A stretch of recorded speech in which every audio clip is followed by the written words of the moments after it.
Bueno, la situación de los medios pre-pandemia, durante la pandemia y post-pandemia no puede ser captada en uno universal. Hablar de los medios es poner un panorama o un horizonte lleno de matices. En algún sentido, te diría, hay, como pasó con la gripe A, mucho discurso vinculado al tema de salud que no afincados en dispositivos médicos, o en dispositivos de salud, de sectores que pudieran informar sobre la pandemia.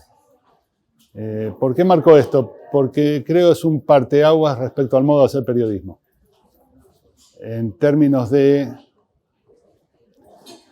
qué modo ejercer la crítica más acérrima sobre las líneas del tratamiento de la política de salud que hizo el gobierno, o los gobiernos, provinciales, municipales y el nacional, pero basados en datos, no en especulaciones.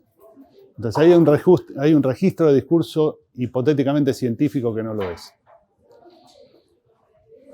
¿Por qué lo puse como ejemplo a propósito de la pandemia? Porque me parece que marca mucho del paisaje mediático en general. Poco dato, mucha opinión, y mucha opinión radicalizada del lado que fuera, y negando hechos. Negando hechos quiere decir omitiendo elementales datos de la realidad que harían bien una supuesta, es incómodo llamarlo así, pero por eso le digo supuesta, debida diligencia al tratamiento de información de interés público. Todo esto va cruzado además de una migración de la economía de los medios de comunicación habituales o normales a las redes. En eso es cómplice el Estado en sus diferentes niveles, que es poner plata en ámbitos en los cuales no se produce información, con un desfinanciamiento muy marcado de los medios habituales. Esto se visibilizó mucho en la época de las elecciones, que hubo que discutir cuánta pauta pública iba a lugares que son como carteles en la calle, no producen contenidos. Y eso en un contexto de cada vez mayor concentración, que eso no es que sea solamente un problema ideológico, es un problema de herramienta de trabajo de las y los periodistas, es un problema de perspectiva de carrera, es un problema de pluralidad de voces, es un problema de universalidad de sujetos de la comunicación interactuando, y por supuesto es un problema de poder. Y nada aparenta en tiempo a esta parte que el Estado deje de creer que ahí hay un tema de mano invisible del mercado que lo corrija, o muy poquito. Pasó, por ejemplo, con la fusión de Fox y Disney, pero es uno de los pocos casos en los cuales contener un poco hacia dónde va el mercado tuvo incidencia. Después hay mejores, peores, más atados a principios éticos que nos gustan o más atados a ideologías que no nos gusten. Pero eso forma parte del paisaje de la libertad de expresión. Creo que el gran debate es esto de la debida diligencia y hacer más periodismo de datos. Ahora, del otro lado de los hipotéticamente cuestionados por esta provocación, aparece el tema del periodismo de investigación cuesta. Y el de financiamiento de los medios contribuye a una respuesta facilista. No sé cuánto pueden hacer las universidades solas. Pueden exhibir, mostrar. Pero la formación de profesionales críticos sin caja de resonancia, no sin voz, yo eso de la gente no tiene voz, no lo creo. Lo que les puede faltar son cajas de resonancia. Ese mito de hay que darle voz a los que no tienen. Una muy minoritaria, lo digo a propósito así, puede no tener voz. Lo que faltan son cajas de resonancia.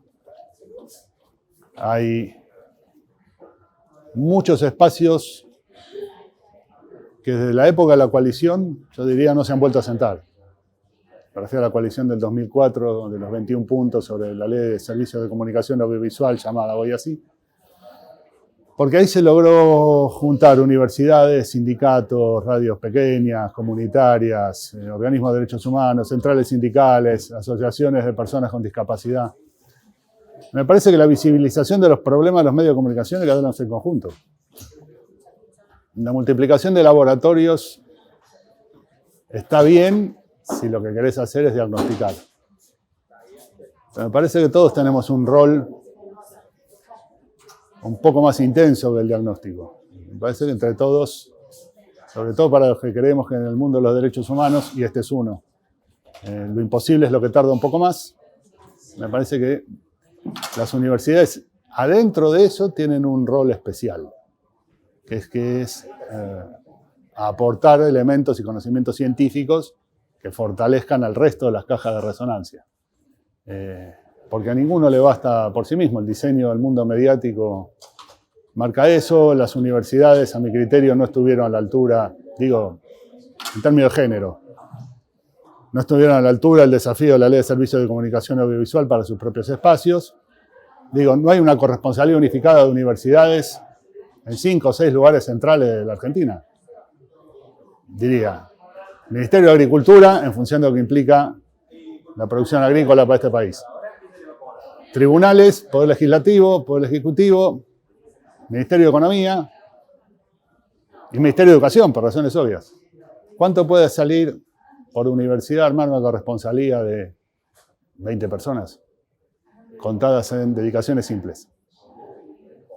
Bueno, ahí hay un debate no dado, que es qué rol quiere darse la universidad como portador de un sistema mediático desmembrado. Mayormente, digo, está la RENAU, no voy a negar la realidad, pero digo, desmembrado. Porque hay mucha capacidad de diversificación de salida, pero hay poca cabeza, me parece, en concentrar la gestión periodística y la gestión de producción en general. Primero, el discurso de odio cuestionado por los instrumentos de derechos humanos es el discurso de odio que insta a la Comisión de Actos de Violencia o a la apología de la guerra o a actos de discriminación acompañados de violencia. No es la sola expresión del odio. Dicho esto, en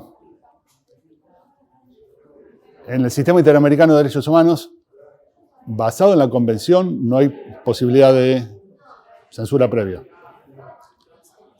Ahora, ahí hay una paradoja que yo no dejo de mencionarla en cada oportunidad que puedo, que es que hay una contradicción al interior del sistema.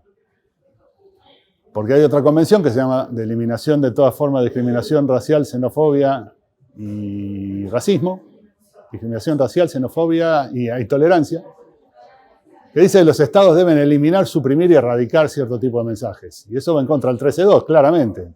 Tanto es así que en el 2015, a propósito del informe sobre personas LGTBI, la Comisión Interamericana dijo, aún no tiene vigencia la Convención del 2013, habían pasado 2 años, cuando tenga la cantidad suficiente de ratificaciones, el sistema tiene que dar separación a discusión. La discusión no se dio. Entonces, ¿cuál es la solución? Me parece que hasta que eso no se acomode, jurídicamente es muy difícil de decir qué hacer. Yo soy un convencido que además de los problemas de la comunicación basados en las responsabilidades, en la jerga 13.2 de la Convención Americana, hay que poner un poco más de cabeza que hacemos con el 13.1. O sea, cómo hacemos en serio que esto sea un derecho universal, de universalidad de soportes, de mensajes, o de generalidad de mensajes. Que de qué modo se le da voz a los afectados por este tipo de discursos. Voy a hacer un salto en el aire, pero lo mismo ha pasado con la comunicación electoral. ¿Qué haces con la desinformación ante las elecciones? Cualquier tipo de responsabilidad va a venir después de la tercera o cuarta elección, cuando tenga sentencia definitiva. Lo que hay que mejorar son los mecanismos, o de rectificación y respuesta, o de amplificación de medios, o de ver de qué modo se hace una regulación inteligente con corregulación, con la dificultad que eso trae en materia de plataformas. Lo que pasa es el tema del discurso del odio no solo de la plataforma, el discurso de discriminación machista, con estigmatización de género, no es solo de las plataformas. Y ahí tiene un rol particularmente previsto la Defensoría del Público, en el marco de la Ley de Servicios de Comunicación Audiovisual. Su incumbencia es esa. Este problema es tan viejo como la Gaceta de Buenos Aires, si uno quiere, que es cómo se trataba al indio, al negro, al extranjero, al migrante. Pues el discurso de odio lo que tiene adentro es una regla implícita de discriminación, que es la negación del principio de igualdad del otro. Y ahí creo que, a diferencia de otros mensajes, hay una clara mala fe, hay una clara mala intención. Me parece que es lo que mueve el amperímetro a la hora de imponer reglas de responsabilidad.